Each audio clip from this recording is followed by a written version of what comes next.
చదువుబడిన లేఖన భాగాల్లో నుండి మరి ఈరోజు మన అంశం ఏమంటే మెసేది గోటియా డోమిని మరి ఈస్టర్ తర్వాతి రెండవ ఆదివారము. మరి దీన్ని మా అంశం ఈరోజు మంచి కాపరి. మంచి కాపరి. కాపరి అంటే గొర్రెలు కాసే వాళ్ళని ఏమంటారు? గొర్రెలు కాపరి, పశువులు కాపరి, మరి ఎనుములు కాస్తే ఎనుములు కాపరి అట్లా పిలుస్తారు. కానీ గొర్రెలు కాపరి, దేవుడు గొర్రెలు కాపరి. అలాగే మనం చదువుకున్న లేఖన భాగాల్లో నుండి పరిశుద్ధుడైన యోహాను రాసిన సువార్త 10వ అధ్యాయము 11వ వచనం అందరం కలిసి చదువుకున్నాం. నేను గొర్రెలకు మంచి కాపరిని, మంచి కాపరి గొర్రెల కొరకు తన ప్రాణము ఎడ్లను. ఆమె ప్రార్థన చేసుకున్నాం. ప్రేమ కలిగిన దయగలిగిన తండ్రి, నీ కృపలోని సన్నిధానంలో ఉదయ కాలమున పరిశుద్ధ దినములో ప్రభు దినములు మా దేవ, మరి మొదటి ఆదివారం 5వ నెలలో మమ్మల్ని ప్రవేశపెట్టినందుకు వందనాలు, స్తోత్రాలు. అయినా నీ మాటలను మేము ధ్యానిస్తుండగా పరిశుద్ధ ఆత్మ తండ్రి, మా మంచి బోధకుడువై మాకందరికీ ఉదయకాలంలో బోధించమని నజరేయుడైన యేసు క్రీస్తు నామములో ప్రార్థన చేస్తున్నాము తండ్రి, ఆమేన్. దేవుని ప్రియ సంగమా, ఈ దినము మనం జ్ఞాపకం చేసుకోవాలి. క్రీస్తు నామములో అందరికీ వందనాలు. మరి ఏప్రిల్ మాసం అంతా మమ్మల్ని కాపాడి 4 నెలలు కాపాడి 5వ నెలలో మనల్ని ప్రవేశపెట్టిన జనవరి 1 మొన్న పోయినట్టున్నారు. త్వరగా రోజులు గడిచిపోతూ ఉన్నాయి. ఇది 5వ నెల లేకొచ్చేసాం, మొదటి వారం లేకొచ్చినాం. మరి ఇక్కడ మరి దేవునికి వందనాలు చెల్లించాలి. 4 నెలలు మనల్ని కాపాడాడు కాబట్టి ఈ 5వ నెల కూడా దేవుడు మనల్ని ఏం చేయాలా? కాపాడాలి. ఆయన రెక్కల కింద భద్రంగా ఉండాలి. మరి కోడి రెక్కల కింద పిల్లలు ఏ విధంగా జాగ్రత్తగా భద్రంగా సంతోషంగా ఉంటాయో అలాగే మనం కూడా దేవుని రెక్కల కింద భద్రంగా సంతోషంగా ఈ మాసం అంతా ఉండాలని మరి దేవుడిని మనం అడగాలి, ప్రార్థన చేయాలి. అటు ఆయన అడిగితే మనల్ని ఖచ్చితంగా కాపాడే దేవుడు. మరి సువార్త పాఠం ఏం చెబుతుందంటే, అయితే యేసు ప్రభు మనల్ని వెతికి రక్షించడానికి వచ్చిన మంచి కాపరని సువార్త పాఠం చెప్తారు. అలాగే పత్రిక పాఠం ఏం చెప్తారంటే, దారి తప్పి తిరుగుతున్న వారిని ఆయన పిలుపు విని ఆయన వైపు మలమని మరొకసారి ప్రేమతో బతిమాలుకుంటున్న ప్రేమ. పత్రిక పాఠంలో అలా చెప్తారు. ఇప్పుడు మనకు కాపరి అంటే ఎలాంటి కాపరి అని మనం చూస్తే, మరి మాట వినాలని పత్రిక పాఠంలో చెప్తున్నారు. దేవునికి మాట వినడం శ్రేష్టం. మరి సమయంలో రాసిన మొదటి గ్రంథము మరి 15వ అధ్యాయము 22వ వచనంలో మనం చూస్తే, పొట్టేళ్ళు ప్రభు అర్పించుడు కంటే, ఆ మాట ఉన్నారు, చక్కటి మాట చదవండి. మరి మొదటి సమయంలో మరి 15వ అధ్యాయము మరి 22వ వచనం చదవండి. ఎలా ఉంటారు?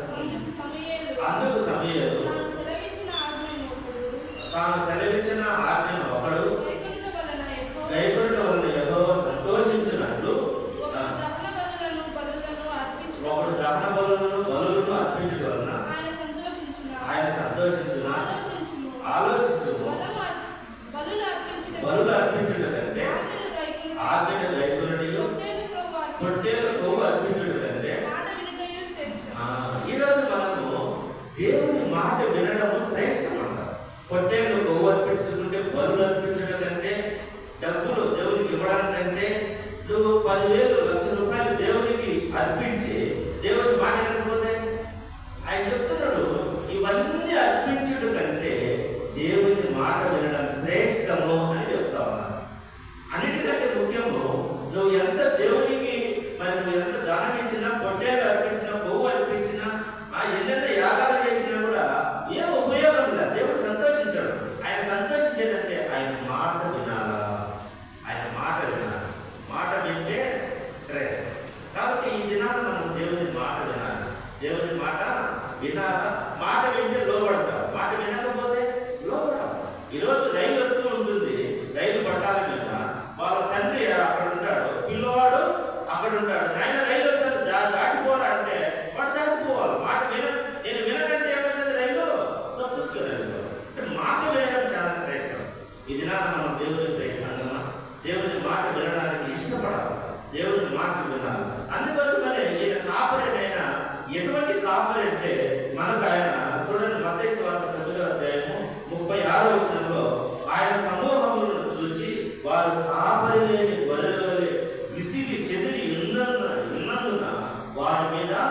కనికరపడ్డాడంట. దేవుడు మన దేవుడు అంటే కనికరం కలిగిన కాపరే.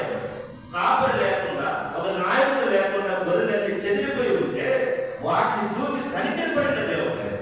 కాపరి లేని గొర్రెలని అంటే ఈరోజు దేవుడిని ప్రియ సంగమా, చెదిరిన అందరిని బట్టి ఆయన కనికరపడతా ఉన్నాడు. దేవుడు కనికరం చూపించే దేవుడు మన దేవుడు. ఆయన కరుణ పూర్ణుడు. ఆయన కనికరము, ఆ దయగలిగిన తండ్రి. ఆ దేవుడు చెప్తున్నాడు, గొర్రెలు చెదిరిపోయిన గొర్రెల పైన కనికరం చూపించే దేవుడు మన యేసు ప్రభువు వారు. ఆయన కాపరి లేని గొర్రెలు విసిగి ఉన్న వాళ్ళందరినీ సమకూర్చుకున్న దేవుడు, కాపరులమైన దేవుడు. ఎబ్రిల్ రాసిన పత్రిక 13వ అధ్యాయం 20వ వచనం చూస్తే, గొర్రెలకు గొప్ప కాపరి అయిన యేసు అని మన రక్షకుడు ఉన్నారు. గొర్రెలకు మనం గొర్రెల వాళ్ళు ఉంటే ఆయన గొప్ప కాపరే. ఏ తోడేలు మన పైన అటాక్ చేయకుండా బాగలేని వాటిని, గుడ్డి వాటిని సరిచేసే దేవుడు ఎవరున్నాడంటే ఆయన యేసుక్రీస్తు ప్రభువు. ఎటువంటి కాపరి అంటే ఆయన గొప్ప కాపరి. గొప్ప కాపరి. ఈరోజు మన అంశం ఏమి? మంచి కాపరి, ఆత్మల కాపరి. యేసే నిజమైన కాపరిని. ఈ మన అంశం ఏమి? మంచి కాపరి. ఈరోజు దేవుడు మన